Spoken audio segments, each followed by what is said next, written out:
Yan na nakabili na sila ng gauge din guys, no? Yung bago, isang sit up na talaga. Kasi ang problema kasi ito sa luma ay ayaw gumana kahit pag sinarado mo yan, dapat tataas yung pointer doon. Tapos pag sinarado naman muna yung isa, mas lalo siyang aangat.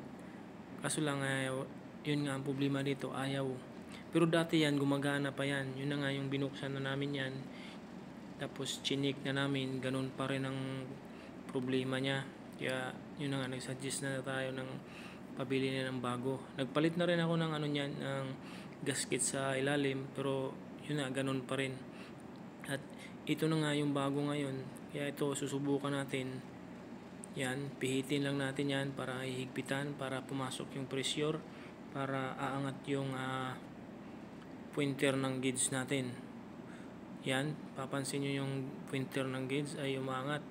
Mas lalo siyang aangat kapag sinirado natin tong isa. Yan, dapat ganyan yung takbo niya. Kaso yung isa ayaw. Tapos pagkatapos nila magtrabaho niyan, magano ng ice cream, dapat lahat ng pressure bumaba. Kaso yung luma hindi na bumaba, parang nag-i-steady, nag-i-stack up lang. Kaya yun ang problema.